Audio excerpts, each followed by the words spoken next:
conferentie.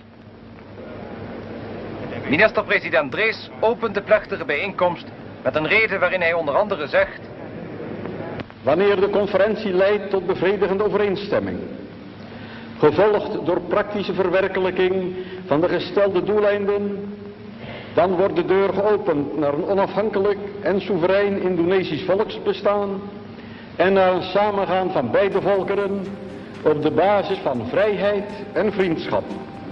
Assalamualaikum warahmatullahi wabarakatuh. Perkenalkan, nama saya Yani Herayani. Saya mengajar sejarah peminatan kelas 12 IPS di SMA Negeri 1 Padalarang.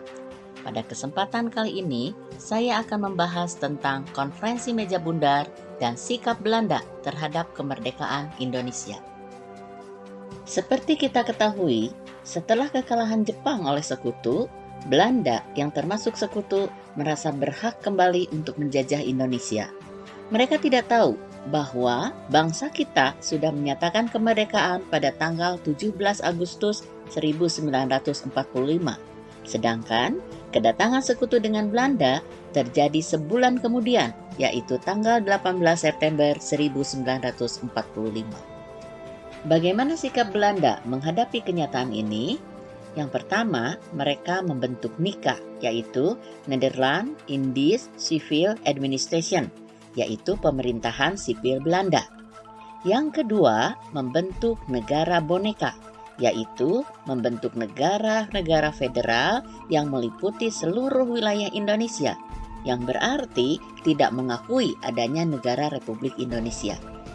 Yang ketiga, membebaskan para interniran, yaitu orang-orang Belanda yang ditahan pada masa kekuasaan Jepang. Yang keempat, melaksanakan agresi militer pertama pada tanggal 21 Juli 1947, serentak ke daerah-daerah Republik yang mengakibatkan sumber-sumber potensial Republik Indonesia dikuasai seperti sumur-sumur minyak dan perkebunan karet di Medan dan Palembang. Walaupun sudah dilakukan perundingan Linggarjati, Belanda masih tetap melanggarnya dengan melakukan agresi militer kedua pada tanggal 19 Desember 1948, tepat 3 bulan setelah kita menghadapi pengkhianatan PKI Madiun 18 September 1948. Untuk itu, maka Belanda dipaksa oleh Komisi 3 Negara yang kemudian berubah namanya menjadi UNCI atau United Nations Commission for Indonesia, duduk dalam meja perundingan-perundingan seperti perundingan Rumroyen, kemudian konferensi meja bundar.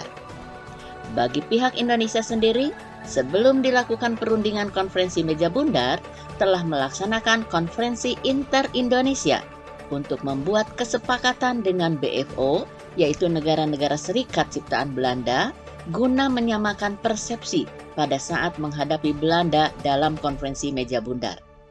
Barulah setelah konferensi meja bundar, Belanda mengakui kedaulatan Indonesia secara de jure, walaupun sebenarnya Belanda tidak menghendaki pengakuan tersebut.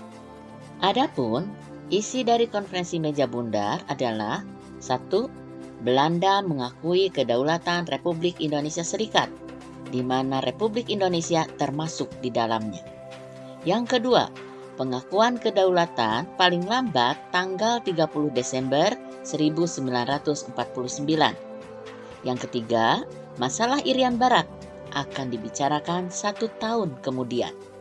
Yang keempat, pembentukan Angkatan Perang Republik Indonesia Serikat dengan Tentara Nasional Indonesia sebagai intinya. Yang kelima, Indonesia akan menanggung hutang-hutang Belanda. Demikian pembahasan yang bisa saya sampaikan, semoga dipahami dan bermanfaat. Assalamualaikum warahmatullahi wabarakatuh. The opening of a conference dedicated to transferring sovereignty to some 70 million people and to establishing what will be a new and I am convinced happy relationship between the peoples of the Netherlands and of Indonesia. Na de reden van de heer Critchley hebben de gedelegeerden gelegenheid met elkaar in wat minder officiële sfeer van gedachten.